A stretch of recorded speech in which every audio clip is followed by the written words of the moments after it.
2022, which I now declare open. I extend a warm welcome to the members of the gallery and the public who are here with us tonight, as well as those that are watching on the internet, as well as being live streamed. The video recording of this meeting will also be available on our website, so attendees of the gallery are advised that your presence may be recorded.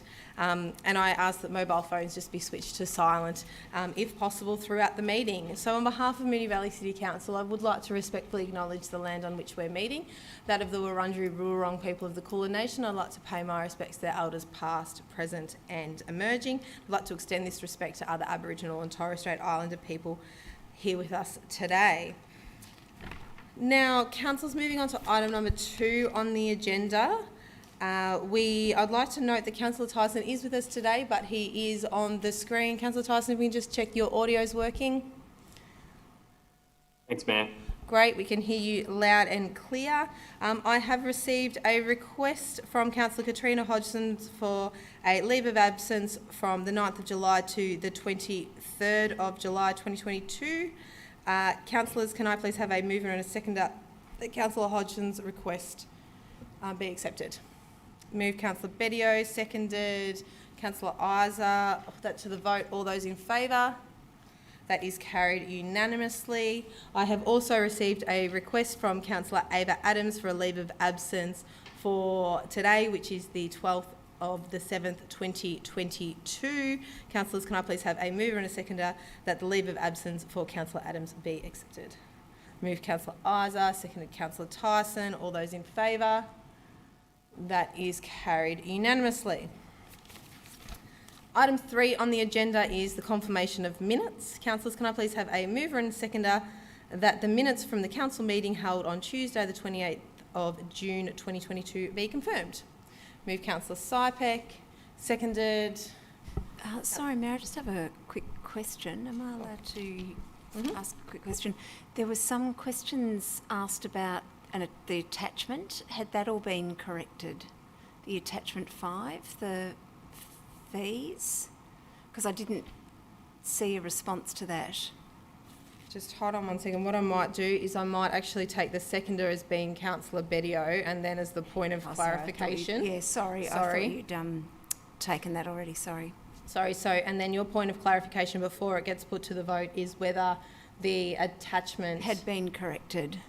Can I please, is there somebody here, CEO, if I can pass through to the CEO who can potentially answer?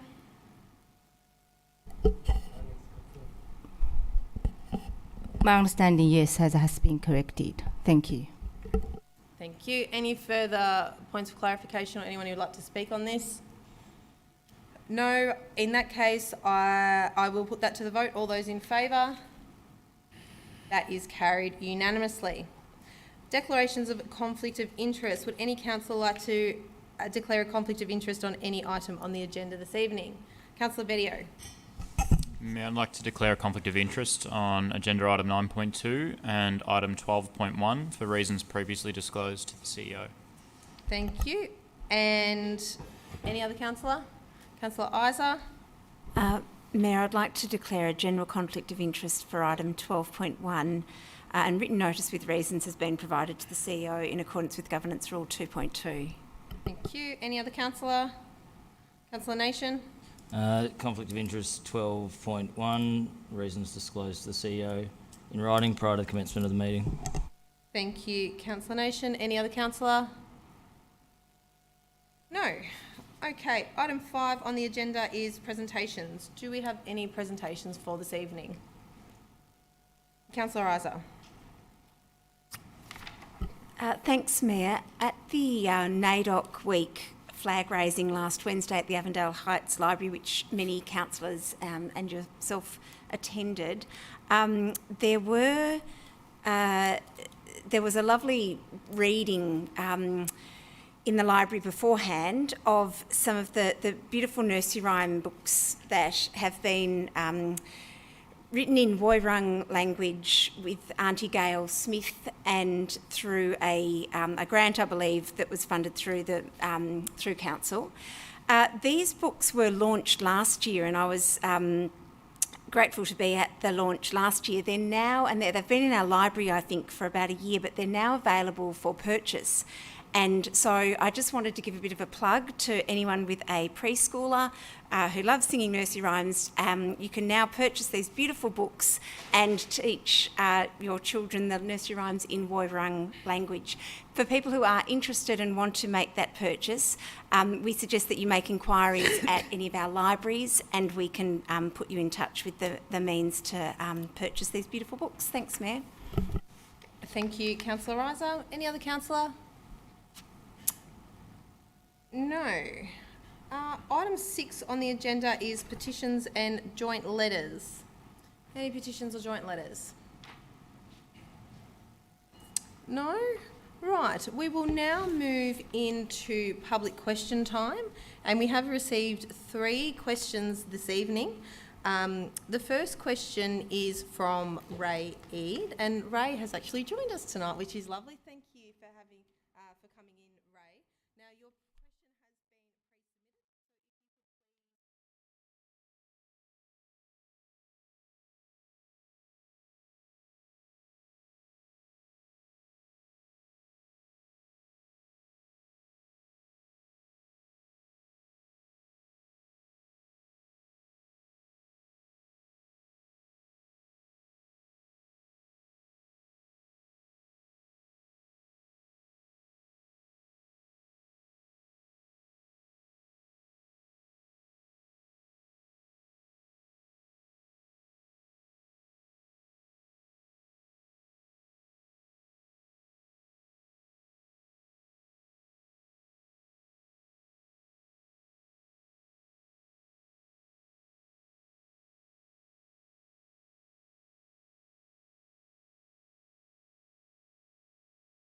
been business owner, a resident of Essendon for the last 57 years and a member of the Essendon North Village Traders Association for the last 16 years and a representative of many traders in my local precinct.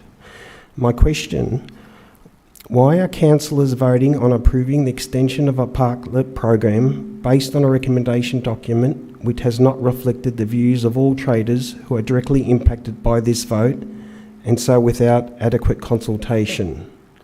As a trader in the area myself, who is directly impacted, I know for a fact that my fellow local traders and many of our customers who reside or shop in the precinct of Essendon North Village have not been inclusive of any consultation by the representative councillors nor the Economic Development Department.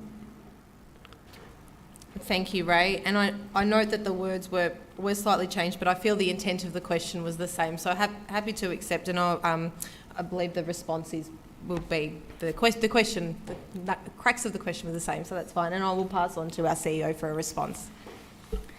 Thank you, Ray. Through the Mayor, Council is considering the extension of the parklet program based on feedback and observational data across the 20 months of the current trial.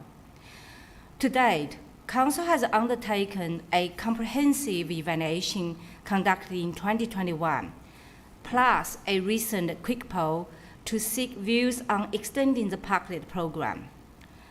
The most recent engagement sought feedback from the broad community and did not focus on seeking a vote for parklets. Instead, a range of informational sources have been considered, including feedback received directly to Council, feedback received through our 2 consultations to date, and observation data collected by Council on parklet usage and street activity. Programs that Council runs are determined based on net overall impact to the community, perceived benefits and risks, and alignment with Council's MV 2040 strategy. Officer recommendations are not made solely on the response of proponents or detractors. These voices are considered alongside all information collected to date. The parklet program arose initially to provide outdoor dining opportunities, reducing the risk of COVID-19 infection. This is still a relevant issue. It also aims to increase vibrancy of activity centers in Moonee Valley and attract visitation, benefiting a range of traders and not just the business that is hosting the parklet. If the parklet program is extended, council officers will continue to monitor feedback received on parklets and work with traders hosts to address any issues that arise. Thank you. Thank you, CEO, and thank you, Ray, for coming in and asking your question. Question 2 comes from Nina Franceschi, and the first question is, it reads, my first question is, as part of the multi-millions of ratepayer dollars spent on the Strathnaver Reserve Club rooms, car park, lights and resurfacing, despite the ground being subject to flooding, why aren't these toilet facilities available for use by the public? My second question is, to achieve MVCC's 20-minute neighbourhood target, could all current and future sporting facilities be reviewed for potential to share toilets with the public? And again, I'll pass to the CEO for a response. Thank you, Nina. Through the Mayor, although access to the external-facing toilet is indeed possible without impacting the internal spaces of the pavilion at Strathnaver Reserve, the space itself was not designed and built as a public toilet. As a result, it does not have the required fit-out and fixtures to be considered vandal-resistant, an important attribute of public toilets. To bring this facility to the required standard would require a level of capital investment in the toilet itself, as well as consideration of operational changes needed to ensure it remained a clean and safe facility. At its meeting on 8th of March 2022, in response to Notice of Motion 2020/25, Toilets in Woodlands Park, and 2020/27, Public Toilets in Public Open Spaces, Council supported the development of a public toilet plan. Officers will be undertaking the development of the plan this financial year with the use of toilets at multi-use pavilions to be considered as part of the plan. Thank you. Thank you, Nina, for the question, and thank you, Helen, for the response. And they were the public questions that were submitted for tonight's meeting. Now, item 8 on the agenda is reports from delegates. Do we have any reports from delegates tonight? No, in that case, we will move on to the reports, which is item 9 on the agenda. And item 9.1 is the ALGA 2022 conference report, post-conference. Councillors, do I have a motion? Councillor Isa? Mayor, I'd like to move the officer's recommendation with a small amendment. I'll read the whole motion, it's probably easier. That Council resolves to note the summary report outlined in attachments 1 and 2 on the purpose, learning outcomes and benefits to Council on attending the National General Assembly, satisfying the requirements of the Councillor Expenses Policy. Thank you, Councillor Isa. And is there a seconder for that motion? Is there a seconder for this motion, or it will lapse?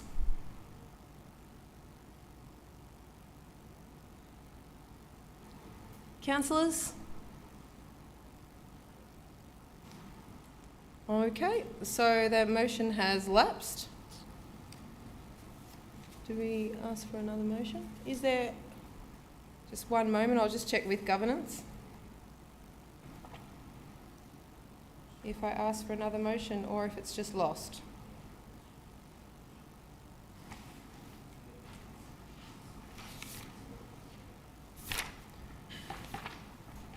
What I might do is, it is 6:51 and I will adjourn the meeting for 3 minutes just so we can make sure we do this correctly. So sorry for those joining us online. We'll be back very shortly.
Now, item 9.1 lapsed, so we'll move to 9.2, which is the Moonee Valley Parklet's proposed extensions.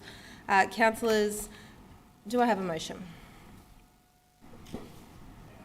Oh, sorry, there was a conflict of interest. Councillor Bedio?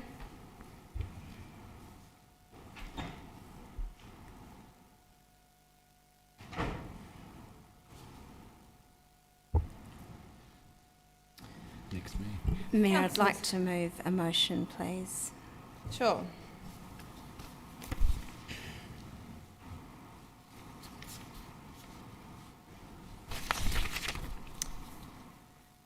I'd like to move that Council resolves to A, note the feedback and community consultation findings received to date, B, extend the existing trial parklets to 30th of June 2023, C, note a revised footpath trading policy with options for parklet permits will be presented to Council in 2022-23 in readiness for the implementation on the 1st of July 2023.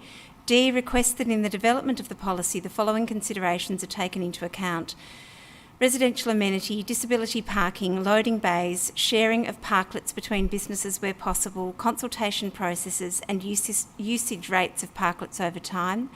E, request that discussions be held with traders using skiplets and, where appropriate, either retain the skiplets until 30th of June 2023 or replace them with excess parklet infrastructure, depending on the most cost-effective outcome. Thanks. Thank you, Councillor Isa. That is moved. Is there a seconder for this motion? Councillor Tyson. Councillor Isa, would you like to speak to the motion? Thank you very much, Mayor. The Parklet program, as was noted in the answers to questions earlier, the Parklet program was set up as a trial in response to, as everyone knows, the COVID restrictions. For the most part, I think it's been an incredibly successful trial, particularly, I'd have to say, in Moonee ward, where I did put a post on Facebook last night just seeking any last-minute feedback on parklets, and overwhelmingly it was, I think there were 30 comments when I last looked, and 25 of those comments were overwhelmingly positive about the parklets. And I think that's largely because the Pin Oak parklet has been so successful, and also those in Puckle Street have generally worked very well, and we've had some good experiences in Union Road. I'll let other councillors speak to other wards perhaps, but some of the concerns that people raise, and because we're looking at a more permanent policy, developing more permanent policy, this is really the opportunity to look at those concerns and work out how we can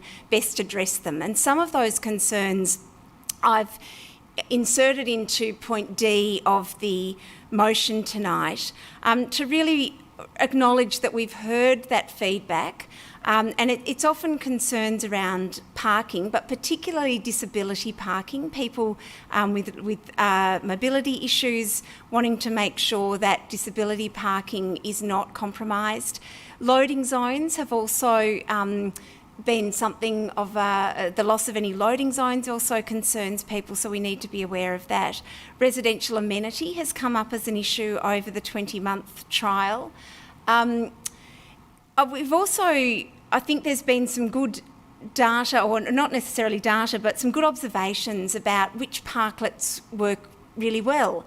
And we've seen that parklets where there's a shared space created, where multiple businesses can then access and make use of that space, works really well, because there's less of a sort of a rivalry or competition that then ensues because one business might be seen to have a parklet and others don't. And we certainly don't want a program like this to engender that degree of conflict in what are often very close-knit trader communities. We want them to have the community benefits and the trader benefits of bringing more people to the area, providing a lovely outdoor space, a vibrant space for people to enjoy a meal, and for that to be an advantage to all traders in the area because more customers are brought into the precinct.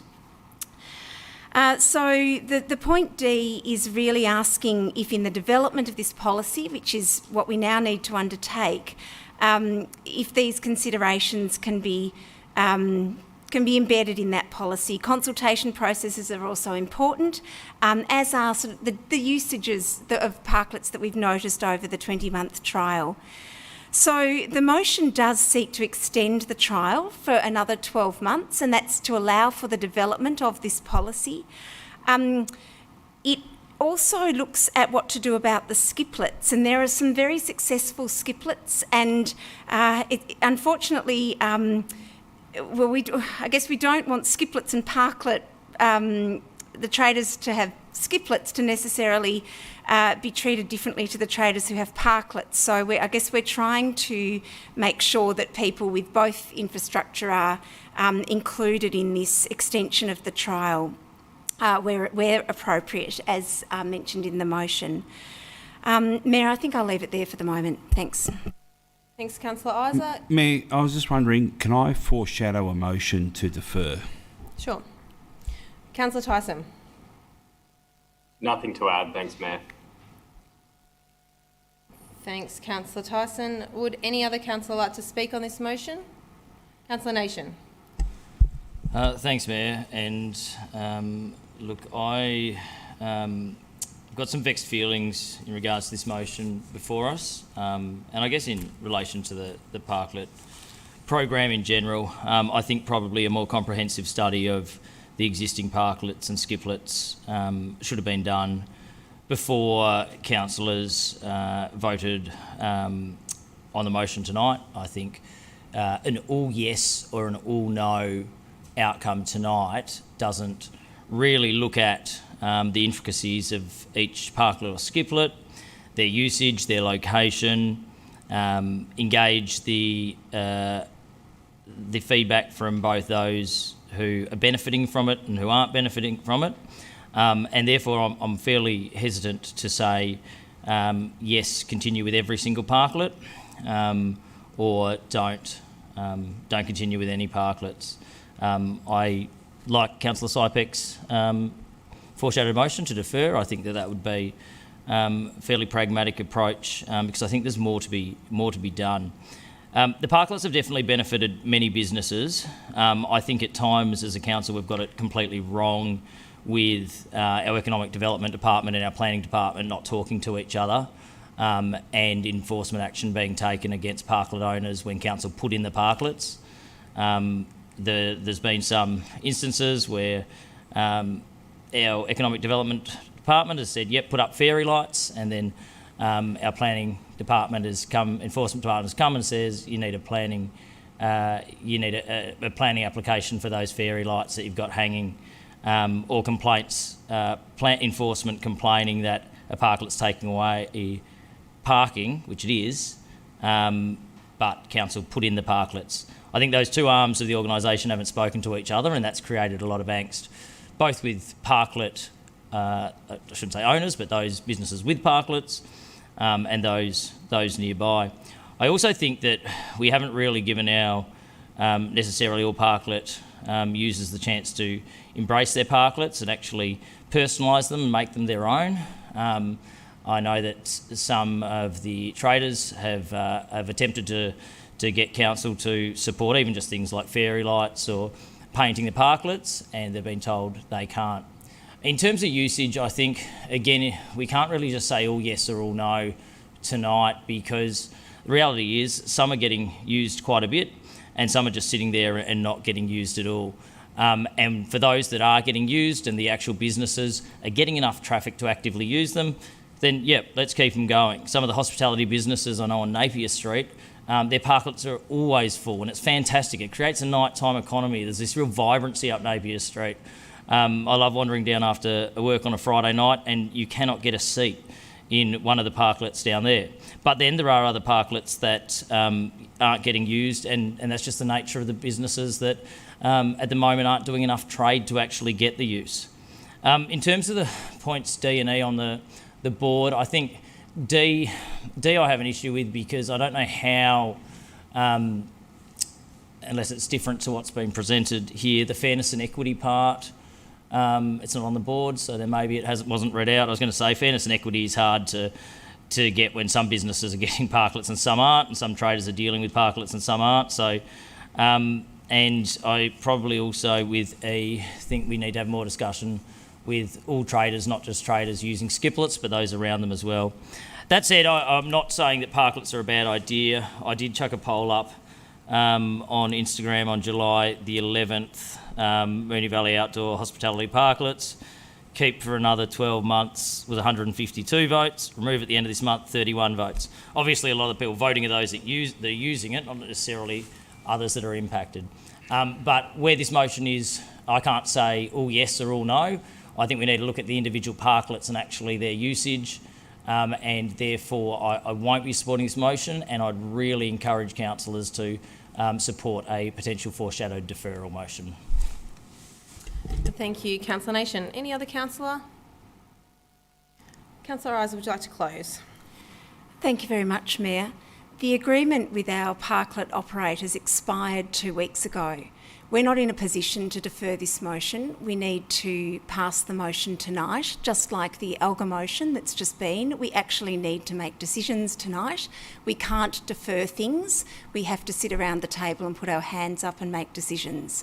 The skiplets were meant to be removed at the end of June, I think, or maybe it is already have been removed. Again, if we defer it for another 2 weeks, we're incurring some potential costs there unless we make some decisions. So I would implore my colleagues to not turn up for a meeting and then refuse to make decisions, but rather to make the decisions that we've been elected to make. This has been there has been some research, data that's been collected. Over 20 months' worth of data has been collected about the parklets. I think we are in a position tonight. I would much prefer, to be honest, us to have a policy ready right now, but we don't. And I would much prefer us to be having a policy ready by the end of 6 months, but we don't. We've been asked by our officers to give them 12 months to develop the policy, and I would much rather give them less, but we're not in a position to. I noticed that the clock didn't start. I'll try to wrap up. I'm not going to take advantage of that, Mayor. I'll try to wrap up. I just wanted to note also that I circulated this motion at the pre-meet. I asked for any feedback. There have been various emails seeking information, and I do note that the governance report that will come out will show who and who wasn't at the briefing 2 weeks ago, at which these sorts of matters can be discussed rather than leaving it to the...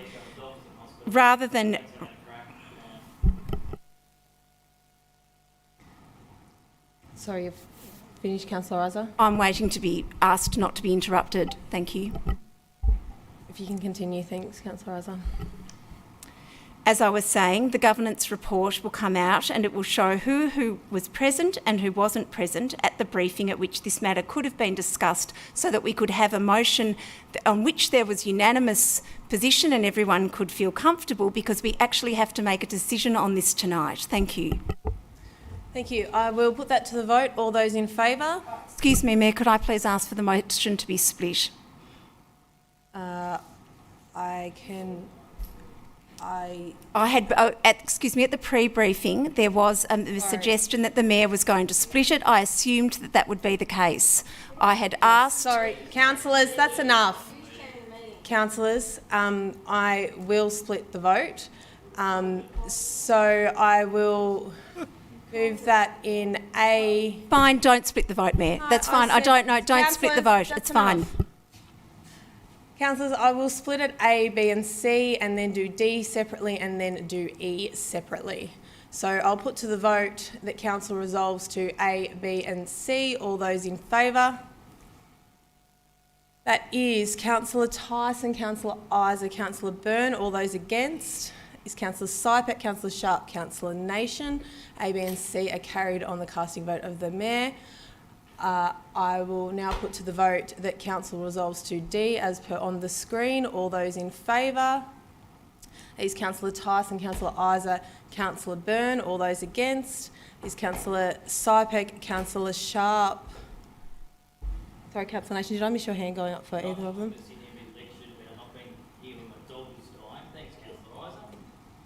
Okay, I believe Councillor Nation has abstained for that. That vote is carried. And item the next to vote on is that Council resolves to E, as per on the screen. All those in favour? That is Councillor Tyson, Councillor Isa, Councillor Byrne. All those against is Councillor Sypek, Councillor Sharp. That motion is carried. If we can invite Councillor Bettio back into the room, please.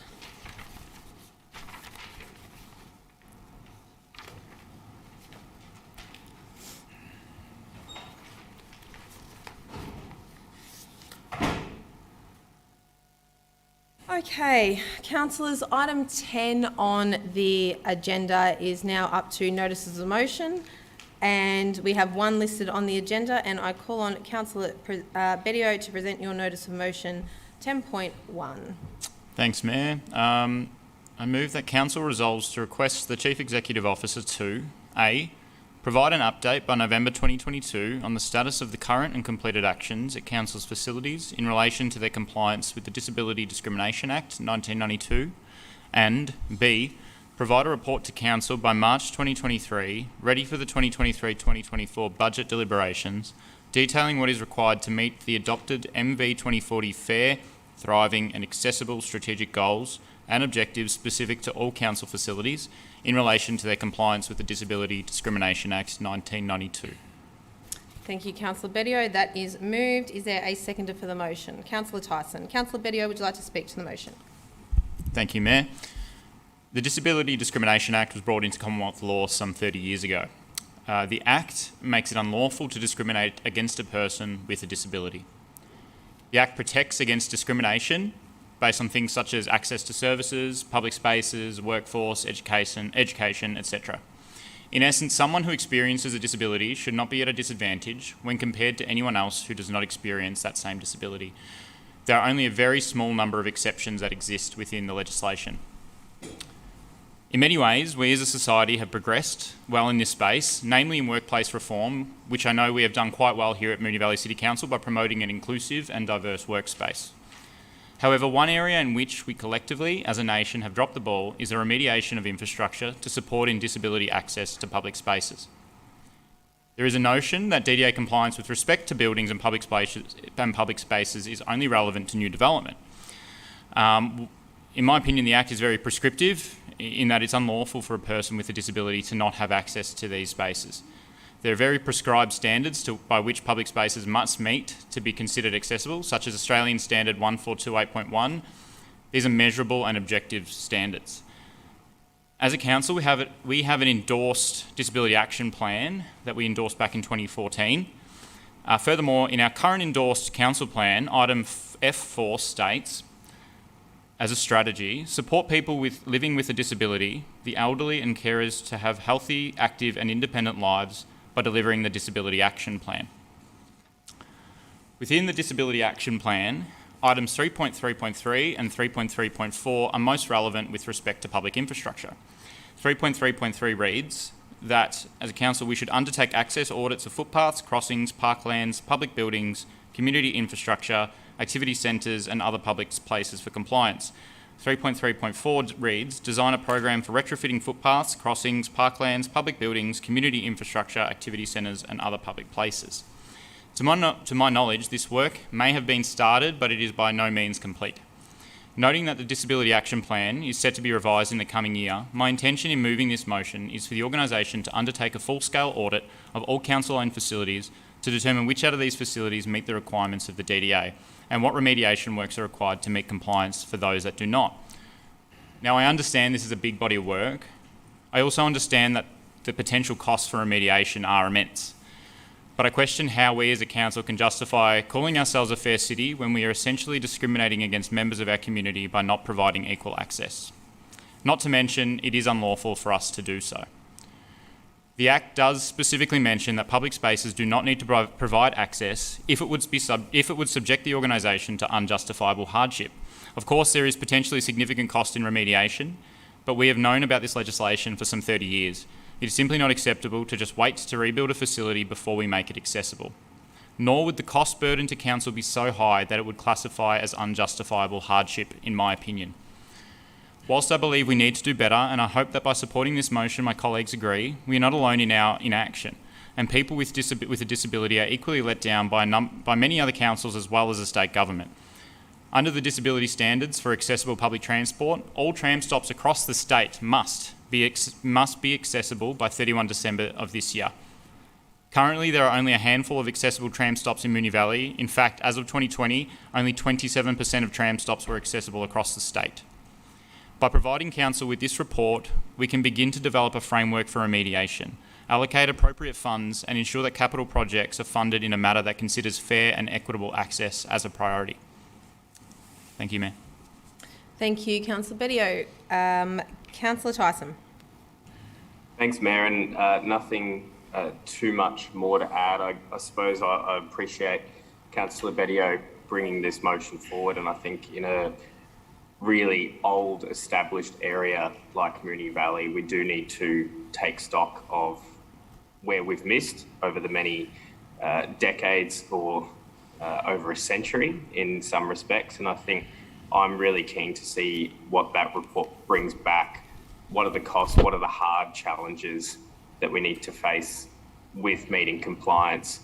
And what are some of the things that we should have done a long time ago and are an easy fix as well? Thanks. Thanks, Councillor Tyson. Any other councillors on this item? Councillor Bedio, would you like to close? Sorry. Yep, Councillor Isa.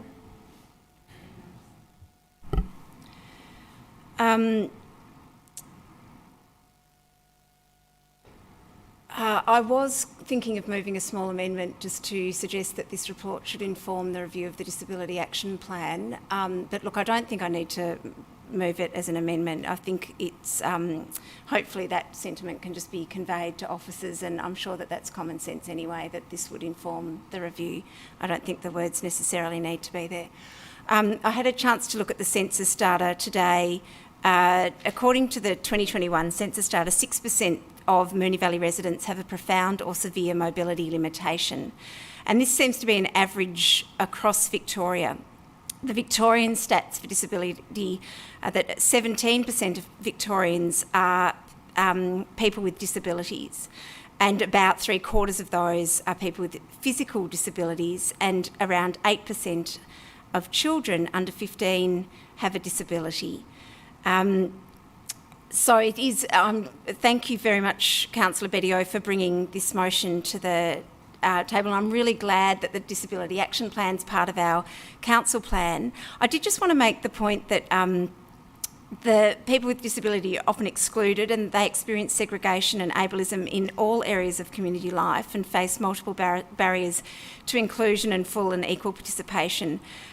These barriers affect all parts of people's daily life, but these barriers are not just about access to buildings, and so I'm really supportive of this audit. It's also, I think, important to highlight that building compliance is just one component of accessibility and inclusion. And that's reflected in our Disability Action Plan that aims to address employment, volunteering, participation, attitudes, information and communication, not just accessible places and spaces. A space can be 100% compliant with GDA standards, but people with disabilities may still feel unwelcome or excluded. Attitudes and communication can mean as much as a table that's the right height for a wheelchair. That said, a door that's wide enough, or a ramp instead of steps, or a simple handrail can mean the difference between someone being able to enter a building or not. Inclusion is inherently not one size fits all, and so I'm talking quickly because I'm running out of time, but a friend with mobility limitations was explaining to me that going down a ramp for them can in fact be treacherous, and steps with a simple handrail is their preference. That handrails support people with hidden disabilities related to balance or visual impairments, but my friend also said that they don't go out much anyway because it can just be too hard. So whether it's handrails or ramps, I do hope that we can do all we can to make our city a place in which people with disabilities feel welcome, knowing that while these infrastructure measures are important, inclusion is about much more than that. Thanks, Mayor. Thank you, Councillor Isa. Any other councillor? No. Councillor Bedio, would you like to close? Thanks, Mayor. I'll just add that, yes, I agree with Councillor Isa. There's a lot of things that we as a council can support and we as a community can support to support inclusiveness. And I'm looking forward to the revised, or working with officers on the revised Disability Action Plan. Just noting, though, that access definitely isn't everything, but it's something that we as a council can control and can take an active lead in and can measure, and it's something that's objective. So I think this is a good start for us to put our next foot forward, and I hope that councillors can support this motion. Thank you, Councillor Bedio. I will put that to the vote. All those in favour? That is carried unanimously. Okay, item 11 on the agenda is urgent business. Councillors, do we have any urgent business for tonight? No. I will note that there was flagging of urgent business for 9.1, but we have since received some advice to say that the ALGA report can come to the third council meeting. So we will potentially see that back. Now, for item 12.1, we have a lack of quorum for this item, and now councillors that have declared a conflict of interest on the item can stay and vote under Rule 16.3. As the quorum requirements for this item 12.1, expressions of interest for proposed lease at 45 Ballylake Boulevard, Keilor East, have not been met according to the Governance Rule 16.3. Councillors may move a motion that the item be deferred to a future meeting. Councillors, can I have a mover and seconder to defer this item to the council meeting on the 26th of July 2022? Move Councillor Tyson. Seconded Councillor Sharp. Councillor Tyson, did you want to speak to the motion? No. Councillor Sharp? Any other councillor? I will put that to the vote. All those in favour? That is carried unanimously. Now, we don't have any more items on the agenda tonight, so that concludes the business on tonight's agenda, and we'll see you back in a couple of weeks for another council meeting. Thank you very much, everyone.